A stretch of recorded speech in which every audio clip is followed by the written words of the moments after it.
Hello YouTubers, Alaska Prepper here. Well, what you're looking at is a little bobcat. I think it's a bobcat, or maybe it's a little caterpillar. I'm not sure what brand it is. But I'm in the process of having my yard and my driveway redone and leveled out. So once that's all done, I'll take you guys on a tour to show you how it came out. But so far, it's looking really good. I hope you're all doing well, ladies and gentlemen. I wanted to talk about something today that's somewhat concerning because I see the trend developing. And I mentioned this a while back, like a long time ago. I can't tell you exactly how long ago it was, but I remember saying something about one day the mainstream media is going to start blaming preppers for the shortages that arise in our supply system. And I'm starting to see this in its infancy right now. So if you remember back when this health crisis first started, there was panic shopping going on, or panic buying, whatever you want to call it. And they were blaming people of hoarding, when in fact some people were kind of hoarding, because I do remember seeing some articles where people would buy tens of thousands of bottles of sanitizer and face coverings and things like that, and then trying to sell it at an exorbitant price. But most people that were panic buying were not hoarding. It's that most people went shopping at the same time, so the shelves emptied out a lot faster. Supermarkets have only so much on hand, and of course, you know that we have what is called a just-in-time system within our stores in almost any instance. So during that panic buying, people weren't really hoarding, or at least the majority of them weren't hoarding. They were just all buying en masse. A lot of people were buying at the same time. You know, the famous thing that everyone talks about was the shortage of toilet paper. Well, now I've seen a couple of articles and seen a video or two here or there where the mainstream media is starting to blame the tin can shortage on the purchasing habits of those people that decided to stock up during this health crisis. And I can see that in the future, when there are more shortages, I can see them start blaming preppers. Ladies and gentlemen, the prepping movement has taken off, if you haven't noticed, which is a good thing, because everyone should be prepared. But the shortages that are coming due to the weather, due to whatever health crisis may occur again and or is occurring, due to the transportation restrictions that there may be right now because there's not enough manpower to move things around, due to the trade conditions between countries, there will continue to be shortages. And I believe that the shortages will increase. In addition, the shutdown of the economy, or most of the economy, has really affected our supply system at its core. And what I mean about that is that our supply system, where it starts, in the ground, the farmers, the ranchers, the manufacturers that build, have stopped at the first part in the supply chain. For example, I read an article a while back where a gentleman, I forgot what state he was in, but he had to go ahead and bury millions of pounds of onions in a landfill because he was not going to be able to get them to market on time. Not because the demand was down, because the processing facility that he took his onions to was shut down. Now, I personally think that if he would have gotten with a long-term food storage company, that they would have probably been able to work something out. But that's just me thinking out loud. So the supply system being shut down at its initial point, at its infancy, they can't just start up all over again. When you raise cattle to bring them to market and then you slaughter hundreds of thousands of head of cattle and millions of chickens and pigs, you don't just pick up the next day and start a machine and these animals are going to be there all of a sudden. It takes time to build that inventory back up to where it was before you decimated it. Well, ladies and gentlemen, I'm here to tell you that they're going to need to find someone to blame that on. Because, of course, it has to be someone's fault. And if you're not part of the club, it's going to be your fault. And let me tell you what's one of the biggest threats to any standing government. That is a populace that is prepared. Ladies and gentlemen, a population that is prepared and that does not rely on its government is a threat to that government. Do you really think that any government wants to have a population that is self-reliant, that does not depend on that entity which relies on the population's dependence in order to exist? Now, I'm not saying that government is bad. I believe that we do need a judicial system in order to redress any grievances that we may have with our fellow man. For example, let's say that Billy Bob down the road, let's say that his son comes down to my property and slashes my tires. Well, what do? That's what the judicial system is there for. So that I can go in front of a judge and say, Judge, this is what he did. And I believe that he needs to compensate me for the wrong that he has done to me, because he is in charge of his child and his child slashed my tires. So I believe that we need to have those things in place. But unfortunately, like I've stated in the past, we have fed this monster and we have allowed it to grow to the point where it now controls us instead of us controlling it. And when there is blame to be doled out,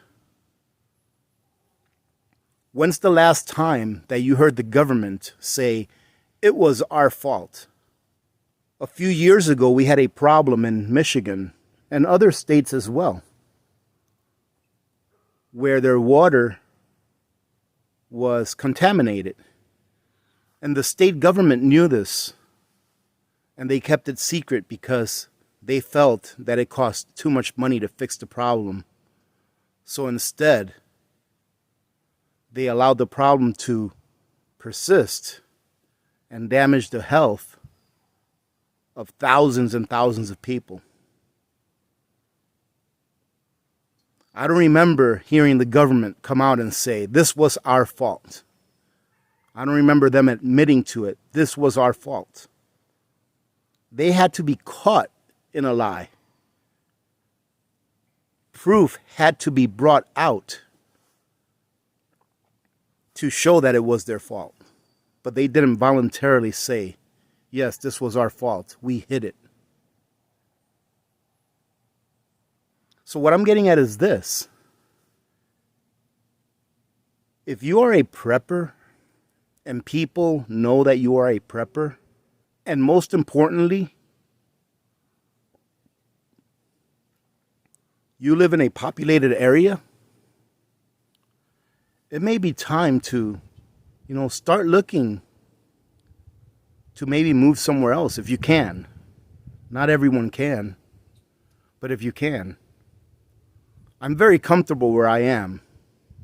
A lot of people tell me, what if something happens and people come to where you are and they want to take your stuff? And my answer to that has always been, if the SHTF happens and somebody makes it all the way to Alaska and they want to come here because they know I have stuff, I will welcome them into my community. Because if they made it all the way up here, then they're probably worth having as part of our group. But when I bought this piece of property that you see here, I looked at it and said, if something really bad happened, how many neighbors do I have? And what is their character? And I actually misspoke. Before I bought this piece of property, I looked at it and asked myself that question. I went and I introduced myself to several of the neighbors around here and talked to them and got a vibe of what kind of people they were. And I'm very lucky to say that my neighbors are good people. I rely on them to help me when I need help, and they rely on me to help them when they need help. And when the time comes that we need to help each other, there are no excuses. We just do it. I remember several times when I was building this house that I called my neighbor over because I needed help with something, and it was no problem for him to come over in a split second to help me, and vice versa. And it is a continuing relationship that we do for each other what we can when the others are in need. If you don't live in an environment like that, if you live in an environment where you have neighbors that are right next door and you don't even know their names, and or you cannot trust them, then it may be time for you to start thinking about relocating. And I hate to say relocating because that takes a lot of effort. Or at the minimum, getting a piece of land at least one gas tank away from where you live. Or reaching out to a family member who lives at least one gas tank away from where you live. In an area, preferably, that's not as populated as the area in which you live. And maybe starting to stock up some of your preps in that area, just in case you need to leave your current location. Because, ladies and gentlemen, I look back in history, and not even far off, not even like 100 years ago or 50 years ago, but just throughout my lifetime. And one thing is for certain. Whenever something bad happens, someone has to be blamed.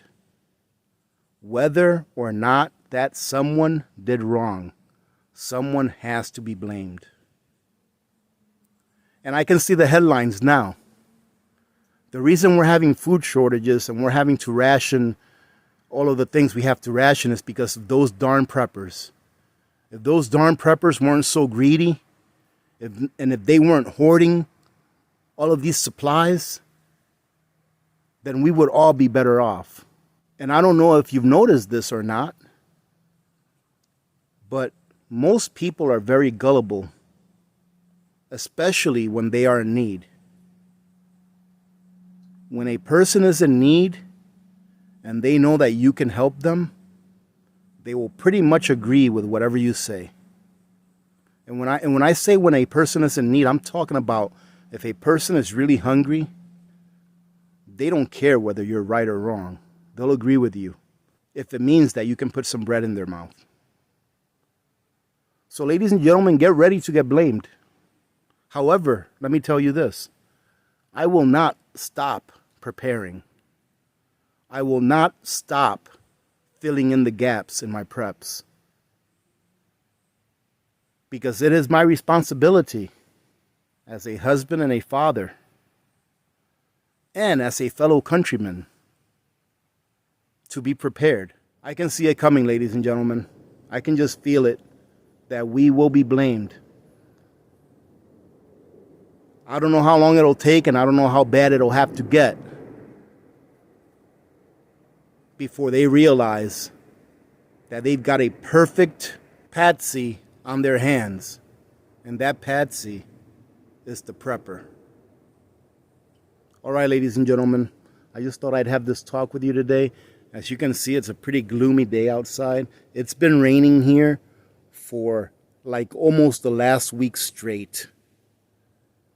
I've been trying to review a small solar generator and a solar panel for the last week, and I'm about halfway through it because there just has been no sun. Not even enough sun to barely register on the solar panel because it's been so gloomy all day, all night for almost the whole week. So as soon as I get that done, I'm going to put that up. And you guys are going to be very pleasantly surprised with that video, because this unit is a unit that I feel a lot of people can use. And that's why I agreed to review it. Having said that, ladies and gentlemen, I hope you guys have a great week. I hope you had a good day today as well. Remember to be good to each other. When good people do good things happen. Remember to reach one, teach one, and repeat. If we all did this, the world would be a better place, and you know that it will be a better place. Many blessings to all of you and your families. This is Alaska Prepper. I'm out.